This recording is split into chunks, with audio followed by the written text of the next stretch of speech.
Welcome to The Better Life with Dr. Mary Ann Pinkston. Join Dr. Pinkston today as she teaches you how an integrative approach to health, combining holistic and contemporary medical information, can lead you to the better life.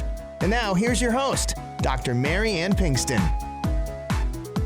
I have with me today Miss Jacqueline Smith here, who is a stellar community, staple here for many different, wears many different hats.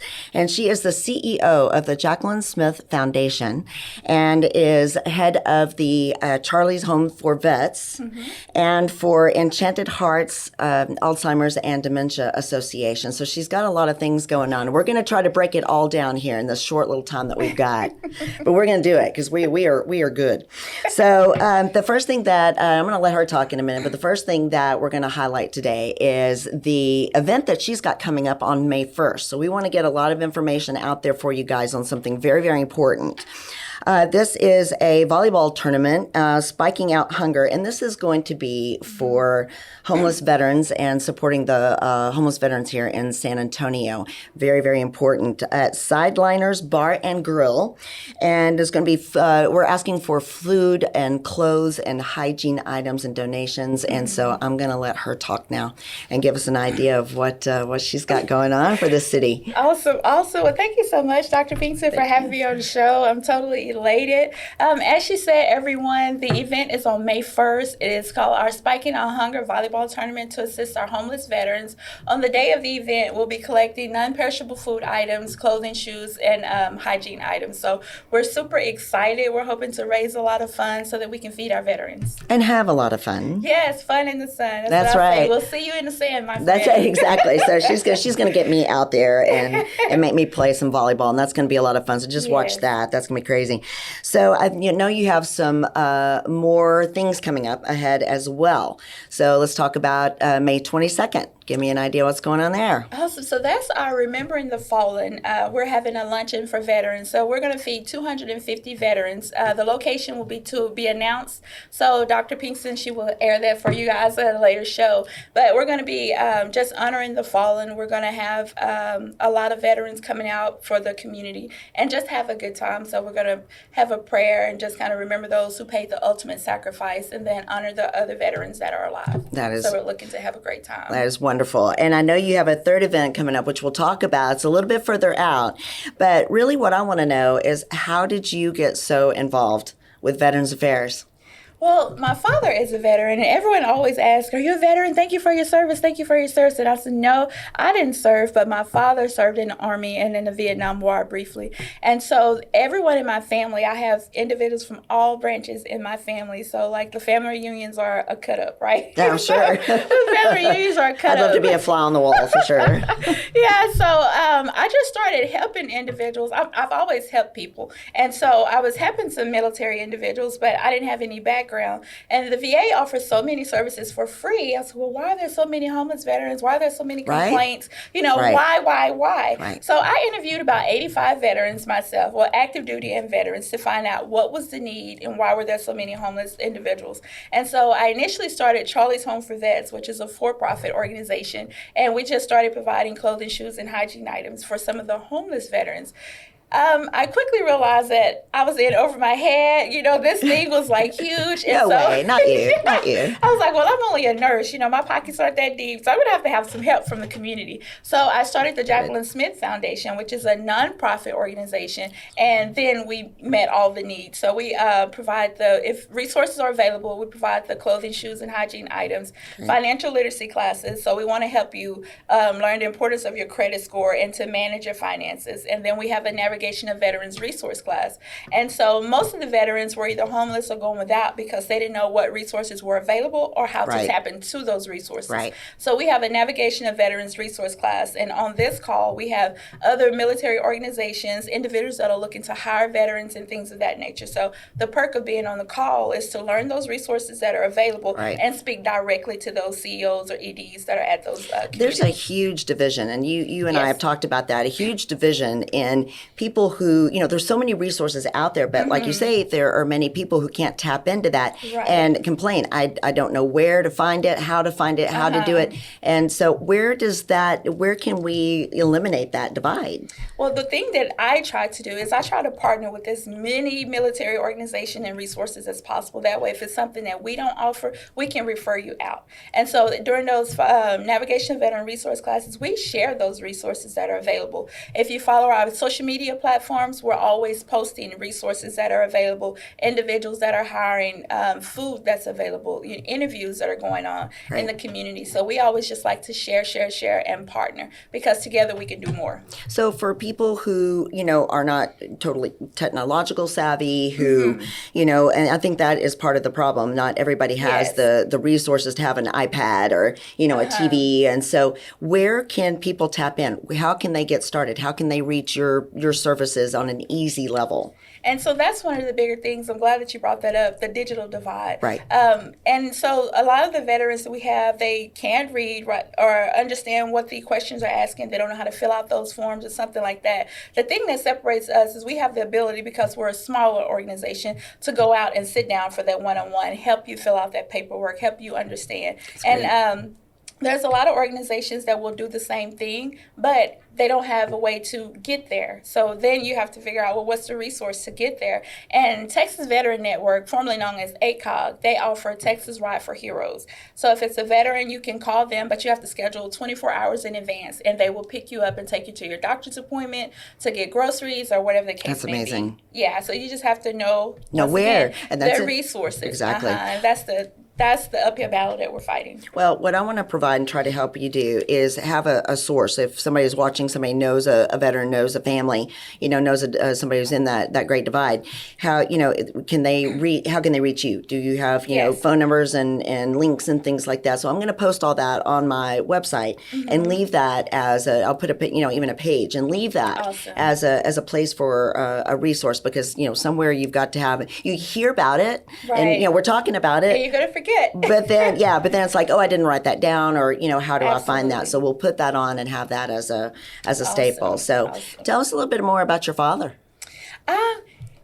When I was smaller, I kind of didn't understand what was going on with my father. So he served in the Army and in the Vietnam War, and he came back. He had schizophrenia, and the VA had him on a lot of meds, so he would just sleep all the time. For a couple of years, he was just sleeping, maybe like 3 years. When I would go visit, I was like, "Hey, Dad, what's going on? How are you? Do you want to go do something?" And he was like, "I'm just so tired. I'm just so tired." And then eventually, he just kind of stopped taking the medication, and then he was just like up and at him. It was a total different person, and so he would, like I said, when he came back, he was schizophrenic, so he would think that someone was maybe trying to shoot at him if he heard the loud noises. It was PTSD. Absolutely. And things of that nature. But when he was at himself and he was fine, there's nothing like daddy's little girl, right? Right. So any girl that says daddy, guys, watch out. Daddy's guys, girl. watch out. She's spoiled. That is so true. Yes, but he was just an amazing individual, and all of my family say that I get my drive from my dad. Awesome. And he would always go looking for things. If you told him something, it wasn't good enough. He wanted to know for himself. He wanted to go and do the research. You could not tell him no. And so that's kind of the things about me. Sounds like somebody I know. Yeah.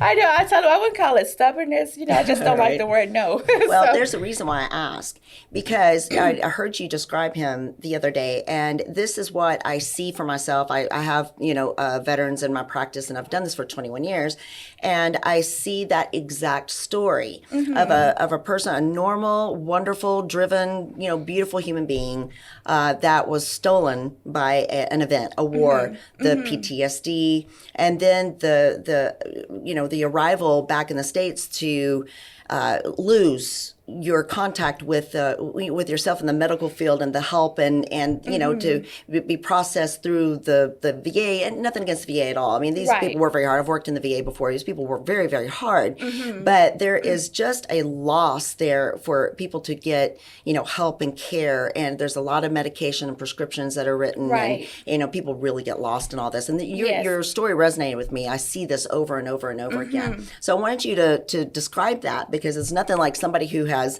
lived with somebody, insight, who's lived with somebody of that, who's gone through that, and bring that to light. Because it's one thing for me to tell that story. It's another thing for you to have lived it. So with the VA, there's incredible doctors at the VA, Absolutely. there's incredible staff at the VA, but the industry is oversaturated. There's so many people that are coming in for appointments, and even if you try to get an appointment, it's 3 weeks out. Right. If you're trying to get benefits and everything, they're logged out a year. They're a year backlog, so it's going to take a long time for you to get those resources. The military provides all this information, all of this training for you to go into the military. But when you're coming out of the military, you're getting ready to exit. TAPS is great, but it's a lot of information that's given to you and, a lot to absorb. Right. And when you're in the military, a lot of the veterans told me you just get caught up. You're so used to them telling you what to do. Right. They're giving you orders. You know what to do. You know where you're going to go. You know what to say. But when you exit, when it's over, you're on your own. It's over. And you're used to being, under that control. And so now you have to figure out how to be independent again. Right. And if you're in the military, your military resume does not make sense in the civilian world. Exactly. And so some of the time that's a problem. And so you have to prepare yourself. What we're trying to do is to get into the VA and the military so that we can catch those individuals that are getting ready to exit at least 1 year or 2 years out. This way we can help with your financial planning. We Absolutely. know, so the VA, you can use your home loan, your VA home loan to buy a home, but you want to be prepared. So we want to prepare to get you there. And then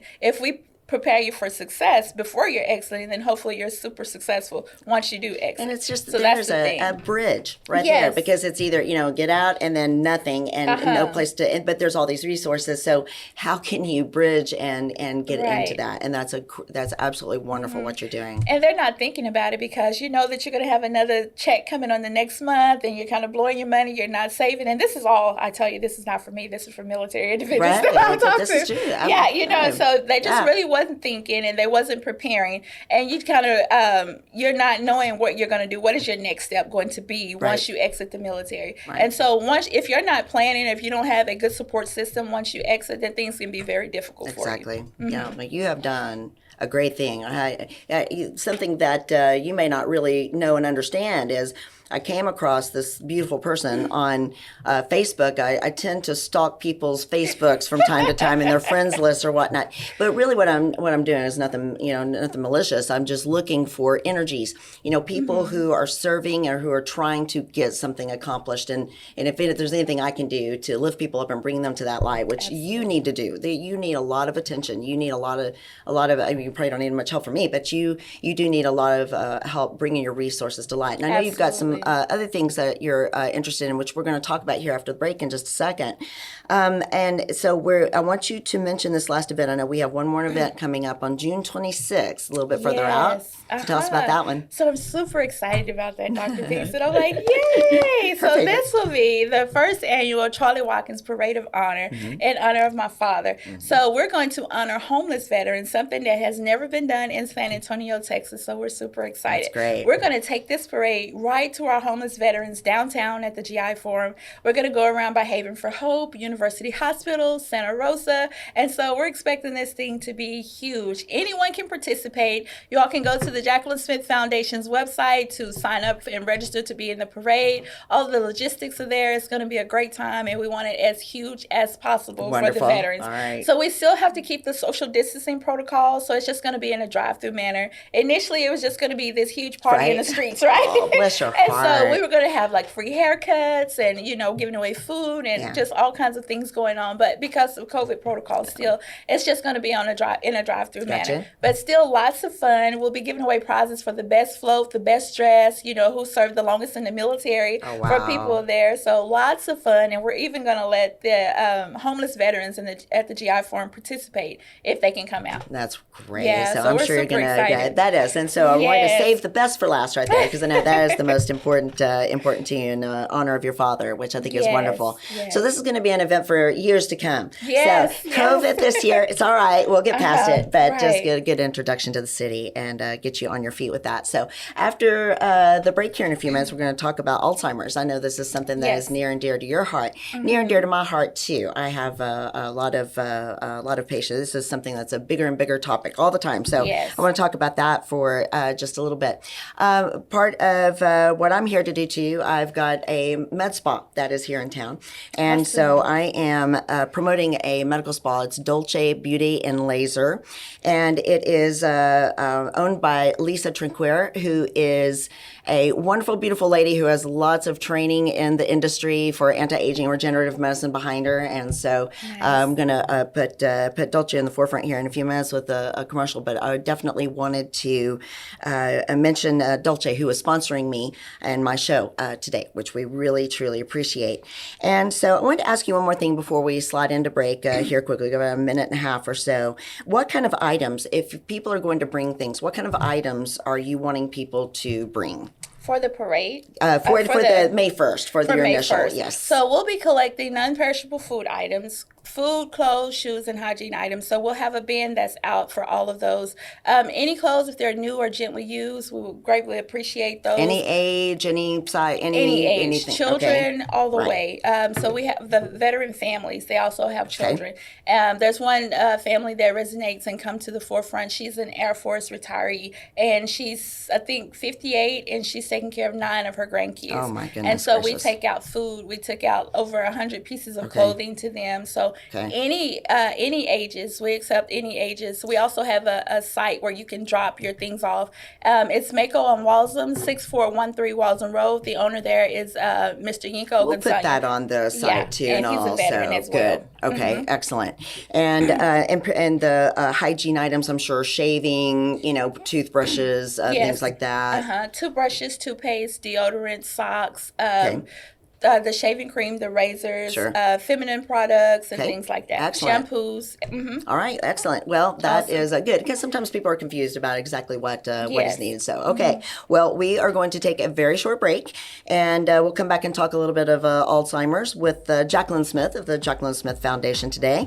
And thank you. We'll see you on the flip side. Awesome.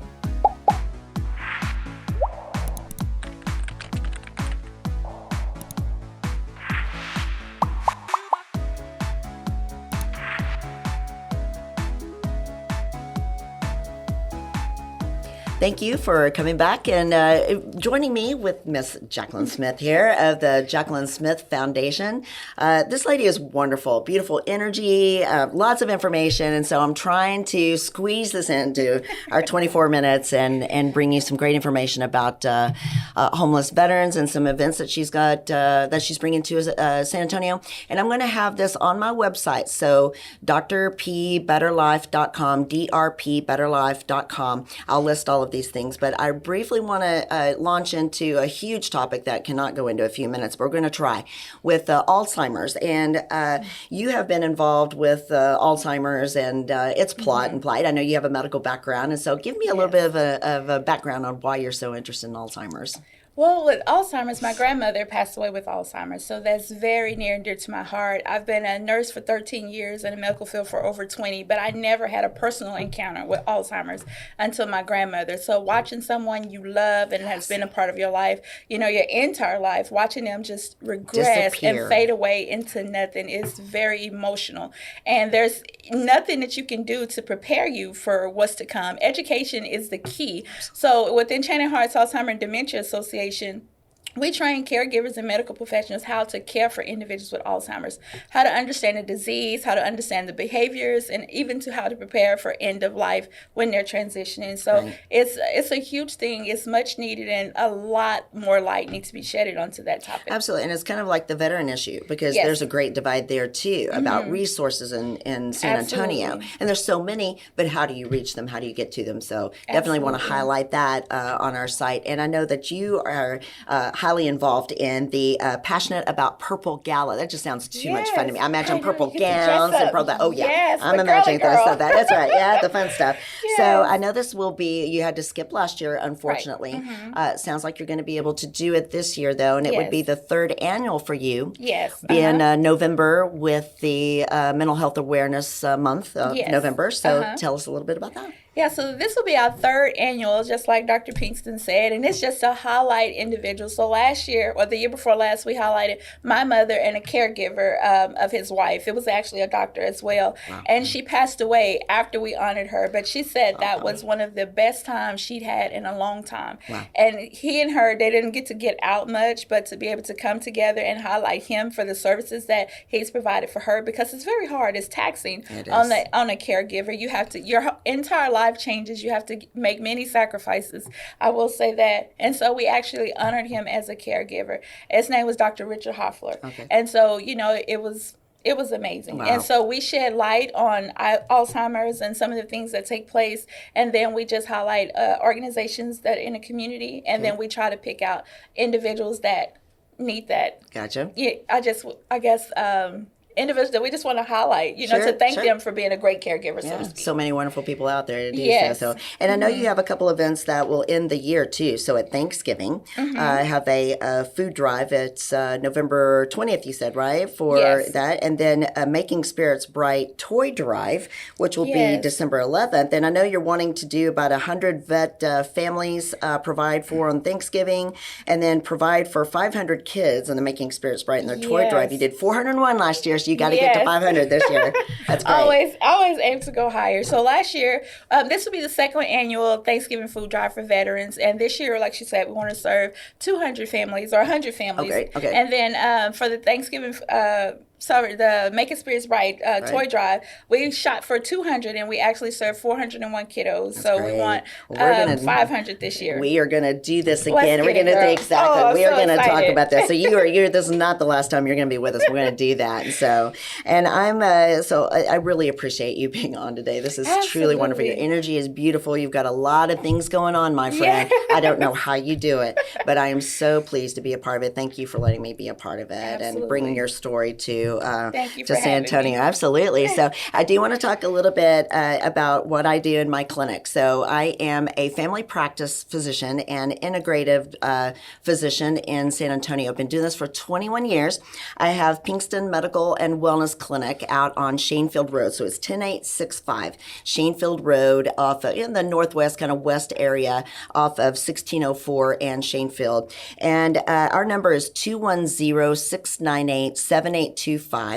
And my website is pinkstonfamilypracticesa.com, where you can find all the resources in my story and a lot of information there. Also reach us by email. I answer those, and I answer them usually within a couple of minutes after you send them. I'm making no promises, but I give it my best. And very one-on-one with my patients. I really like to keep things very close, and my patients who know me well know that I do that. I also then have the website for the radio show, which is also a YouTube channel. Also, we were, podcasting and audio and visual, and I've got a lot going on. I've got a blog, so and I'm just like you. Got a lot going on. But you can see my blog and see all the information, both of what Jacqueline is bringing to light today, what some of the things that I have going on at drpbetterlife.com. And that will be a place where you can see many things that I do as far as Global Pain Association. I do a lot of speaking as a board member for Global Pain. I also am trying to recruit some sponsors and speakers for Global Pain Association, brought to you by the Eisenbergs, who Ron Aaron here on KLUP and Gina Eisenberg. So I also have to thank KLUP as well. I haven't even mentioned the station today that I really appreciate all of their help in airing us and helping me get a lot of my information out, a lot of resources out, and bringing Jacqueline on. So join us next week. We are going to be talking with Ray Solano from PD Labs, another one of my sponsors. Ray is a compounding pharmacist up in Austin, a great wealth of information, and we're going to be talking with him. And I appreciate you guys joining me today. Thank you. We'll see you next week.